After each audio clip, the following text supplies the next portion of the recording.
potential battles in Latrobe appear to be scarce. Maybe we just need to look a little bit harder. Good morning to you. Good Wednesday morning. I'm Dejan Kovacevic of DK Pittsburgh Sports. This is Daily Shot of Steelers. Comes your way bright and early every weekday. If you're into hockey and or baseball, I also offer daily shots of Penguins and Pirates in the same place that you found this.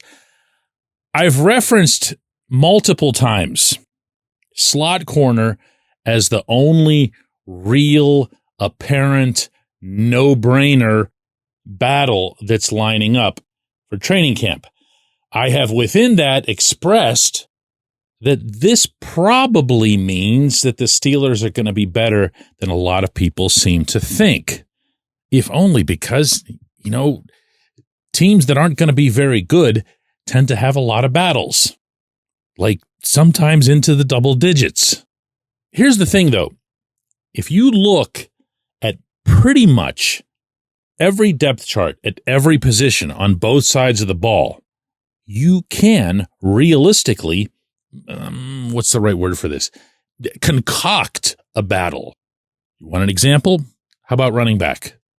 My firm belief is that the season will open with Jaylen Warren as 1A for a whole bunch of reasons, but chiefly that he can be counted on for reliable pass blocking.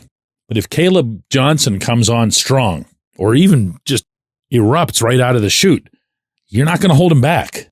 So even though that's not a camp battle, it's a scenario in which Johnson can put himself into a good starting stance and maybe take off a little earlier than some would expect. Here's another one, and this one's going to sound a little bit silly, considering that on this very day last week, Carl Dunbar, the defensive line coach, emphatically and unambiguously declared Derek Harmon will be our starting left defensive end, right from Coach Dunbar's mouth, after which he added the following three words: write it down. Okay, that sounds good. Starting left defensive end.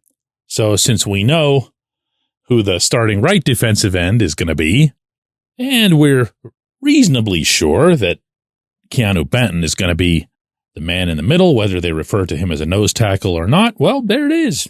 No battles, right? Well, hang on. Remember that when I asked Benton if he's a nose tackle or not, he replied, I'm a playmaker. After our conversation, when I walked over to Coach Dunbar and asked him what exactly did that mean, Coach's response was, playmaker? That's what he said? Good. I like that. Okay. Here's the actual rub in all of this. When the Steelers line up for real in football games on Sundays, they do so not out of a 3-4 formation, although that's still considered by everyone internally to be their base, but rather with two down linemen. And they do that roughly 60% of the time. So one could easily argue that that's actually the base defense. But more to the point here, who are the two guys who'd be out there on 60% of those snaps? Here again, I can name one, but can I name the other? Mike Tomlin was emphatic when Harmon was drafted that Harmon is a 3-down player, that he's always been that in college, that he's got the skills to do that and to stay there for the length of his career. Harmon has insisted on the same. But if that were to happen, regardless of what they would call the position, left defensive end, playmaker, nose tackle, whatever, that knocks Benton off the field, kids.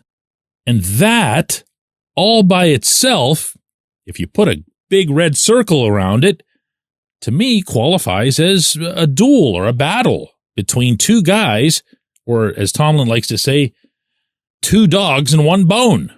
And I got to tell you, if that's the case, then I have a much easier time explaining Coach Dunbar making the public pronouncement that he did. Because after calling one player his starting left defensive end, he's really not saying anything about which other player will be out there with Cam Hayward when it's just two of them. Now, I'm going to reiterate for you my own dream scenario going back to the night that Harmon was drafted.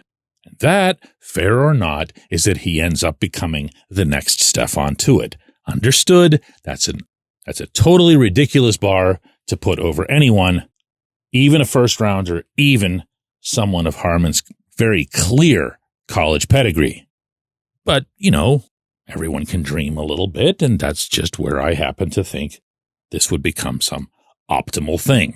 Well, if that's the case, and if everything that everyone's been saying about this defensive line and activating it more to get after the quarterback more, to get into the backfield more, in general, if all of that comes to pass, then this really and truly will just come down to, a battle between Harmon and Benton as to who can be the better playmaker. When we come back, J1Q. This segment of Daily Shot is brought to you by our good friends at Mike's Beer Bar. They're located on Federal Street, directly across from PNC Park. Mike has more than 500 beers on tap, including from more than 50 local breweries. Stop in and say hello. Tell Mike we sent you. Mike's Beer Bar.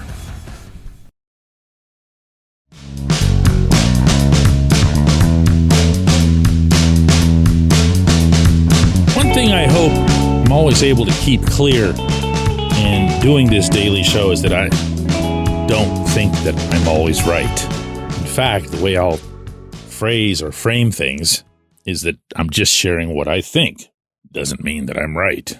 So in turn, what I'll occasionally do is what I'm about to do, which is just to figuratively turn the microphone over to one of our listeners to offer a counter. And in this case, it's a counter to my aforementioned stance that because the Steelers don't have more than one really visible, apparent battle, then they must be lining up to be pretty good.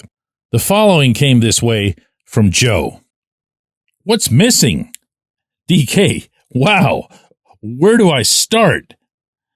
A proven left tackle, a proven right tackle, a mobile quarterback who can handle the blitz. Aaron Rodgers was the worst in the NFL against the blitz in 2024, and now his left tackle is Broderick Jones. A proven running back. Jalen Warren is average at best. Caleb Johnson might be great, but we don't know. A proven defensive line. Cam Hayward is 36. Keanu Benton has a lot to prove. We don't know what the rookies can do. All we can do is hope. The defense didn't just have a bad playoff game in Baltimore. It gave up 27-plus points per game over the last 5 games. Mike Tomlin's pride and joy got utterly exposed as soon as they faced good teams. The wide receiver room is better. The inside linebackers should be better. The outside pass rushers are still elite. The secondary should be somewhat improved, especially if they get Minkah Fitzpatrick out of center field. But to proclaim that this is a 10 or 11 win team seems far-fetched. They're just as likely to finish 6-11 as they are to finally win a playoff game. Joe, I've got no rebuttal. I'm going to keep my word. You get the last word. I appreciate you. I appreciate everybody who listens to Daily Shot of Steelers. We're going to do another one of these tomorrow. And don't forget, we have a double shot of Steelers coming your way today. That's at 4 p.m. Eastern. That's on our YouTube channel. And, of course, on our own DK Pittsburgh Sports app and website. Hope to see you there.